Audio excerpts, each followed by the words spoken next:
Well, I think the truth is I quit everything. It makes me very overwhelmed sometimes. Let's talk about money. I'm at the root of my problems. I'm the problem. Good morning. So 3 months ago, I quit all of my job and booked a 2-month trip to Bali to literally run away from my problems. So I figured it's time for a little update on what life without a job has actually looked like and without a plan. If you're new here, my name is Hannah. I moved to the Bay Area for a job after college in 2023. And then after that fellowship finished, I spent 5 months unemployed and ended up working 3 minimum wage jobs at the beginning of this year, all while going through a divorce. I'm about to head to a yoga class, so I'm in a bit of a hurry. So basically 2 months ago, I quit everything. I was so exhausted and burnt out and heartbroken and honestly terrified to face my future life as being single, living alone for the first time at 28 years old.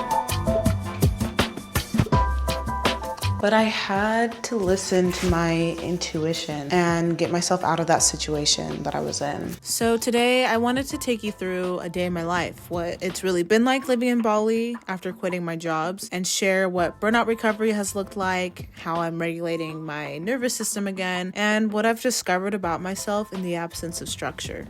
I hope this gives y'all an idea of what starting over looks like at 28 as a 9-to-5 dropout who has no idea what she's doing. And honestly, some things are working and some things definitely are not. So I guess y'all can decide if running away was a good idea or not. Here's the fit for the day.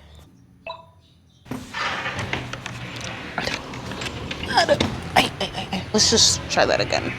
Before I get any crazy ass comments about the man that provided for me to get here, or if it was my parents' money that got me here, let's talk about money. California. Yeah. Honestly, this year I've made a real effort in trying to not let scarcity mindset and my fear of money completely run my life. And this year I really tried to make an effort to embrace being a 9-to-5 dropout and being okay with not making as much money as I did in my fancy 9-to-5. Over the last 5 years, my anxiety about money has completely ruled my life, has completely taken over my life. I got married really young. My ex and I, we got married right before the pandemic, and we ended up moving 10 different times in the span of those 3 years. It was my first time really facing poverty like I've never experienced before. We were always chasing jobs and always having to start over during those 3 years.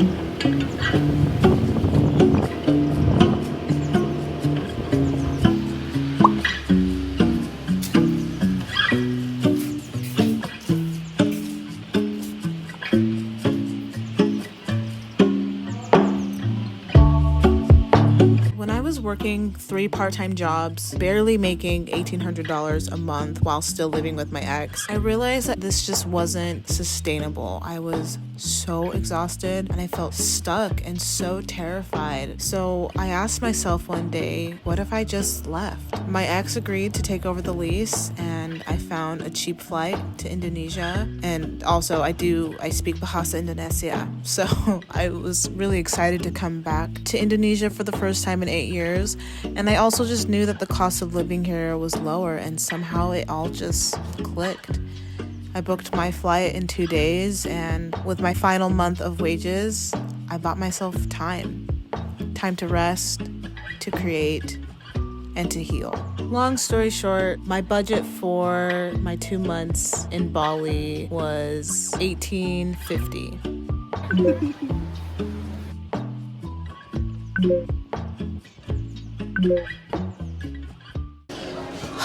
Okay, that class kicked my ass. So I've made it to one of my favorite cafes. This is definitely a treat because this place is way too expensive. I don't understand people that come to Bali for a cheap trip, but they eat at places like this every day. Even though this trip was not planned, this trip has given me space to breathe. And I didn't realize how much I needed that until I was finally here. It's giving me the space to heal and process so much of what happened over the last 8 months. I've also realized I need more than just freedom. I need stability. Honestly, my first 2 weeks here, I was incredibly overwhelmed without any kind of structure. I was like getting used to the food again, the heat of Indonesia again, but I felt tingly and fried almost every single day, even if I wasn't working on content creation for hours and hours a day. I think it's because it was like the first time I didn't have any demands on me. So it's like my body just didn't know, my nervous system just did not know how to react. It felt really uncomfortable, but I did see some success on my Instagram, TikTok, and YouTube. So I'm glad that I pushed myself to try to find some systems that work with content creation. But throughout the weeks, even doing what I really love most made me really exhausted. Well, I think the truth is I'm at the root of my problems.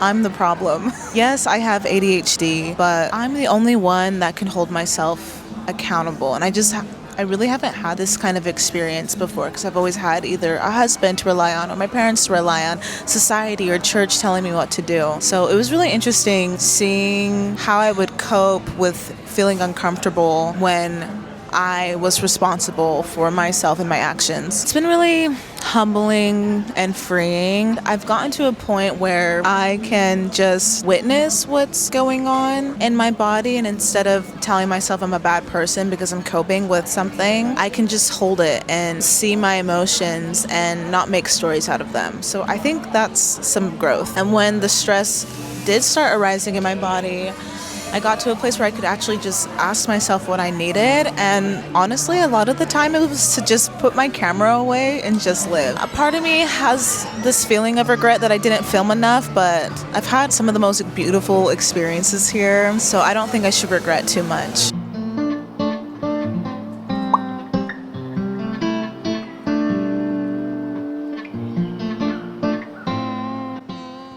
Some days I just spend my time at whatever desk or table I'm at and I'm working on projects. I've been importing footage and trying to create space on my laptop and space on my computer for a few hours now. I don't know. I don't know if it's because I have a MacBook, but there's something about storage, because it's like, yes, you can save things on here, but I'm like, what if something happens to that? So I'd rather leave things on my computer and then put them on this when it's done. Sometimes I'll just save them to my phone and then it will save to my Google Cloud, but it takes forever to do that. So I'm just like, it makes me very overwhelmed sometimes. So I've just been working on that so I can work on processing my divorce vlog that will be coming out. That will be my first vlog in Bali. A lot of growth there. And then I have about 4 more things that I should really try to get done before I go back to the flower shop, get flowers, and go to my favorite beach for the last time. I need to print an application, I need to clean my shells, I need to donate clothes, and I need to pack. And I'm kind of like, should I just clean my shells, donate clothes, and pack tomorrow? Because it's already 3 and I want to go paint out there. I think I've made up my mind.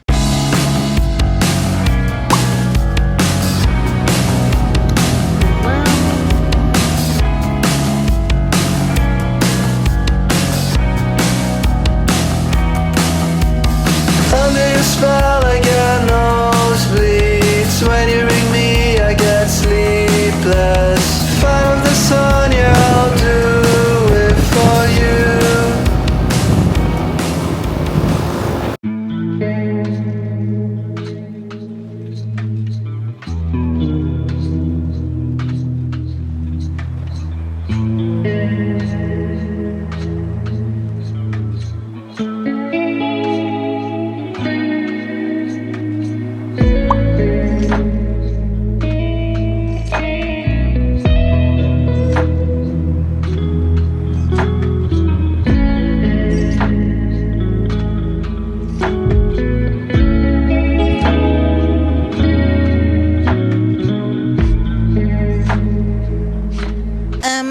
done painting because it was shit, but that's okay. I'm not attached to my art anymore, which is good because I'm actually painting. And I wanted to paint the sunset, but there's no sun. It's hidden behind clouds, so yasuda. I was trying to paint like what I could see. Don't look at it. Don't look at it. It's fine. I need to like take lessons on apa namanya? Perspective. My perspective is garbage, but that's okay. Actually, let me be kind to myself. I'm a beginner. I don't know how to use acrylics. I haven't taken any tutorials. I should probably take some tutorials and my painting will get better. But it was nice to just drink a coconut, watch the beautiful waves and the surfers, and just like not look at a screen, you know? Well, I ended up choosing a really fucking busy beach. There's so many people here. I feel like I look like a fool, but I don't care. It's fine. Outfit check without the hat because it's not sunny anymore. I didn't quit everything and run away because I had a plan. I quit everything because it felt like, is it dark in here? I feel like it is. I quit because staying felt like I was slowly suffocating, and like physically, mentally, and emotionally, I just couldn't do all of that anymore. But this trip, I had no idea it was gonna happen, but it was exactly what I needed. I'm here. I feel like I've survived probably the hardest trial I've ever had to face, and I've rested and I've remembered. Not only have I remembered my higher self, I finally saw her, and I've remembered that she's always been here because she is me. I don't know if that makes sense, but for months when I was working doubles every other day, and I was so exhausted, I couldn't function at home, and I was just dissociating because I was so tired from all the work and all the sadness. At night when I would meditate, I would visualize my higher self. I really got into like quantum jumping meditations, and they talked about like visualizing your higher self. And I saw her by the sea. Like, she was so beautiful, so stunning, everything that I ever could have wanted. And I literally found her on this trip because she's me, you know? Does that make sense? She's able to hold the light, the dark, the grief, and the joy. And she's shown me that witnessing my pain is what opens the doors to peace.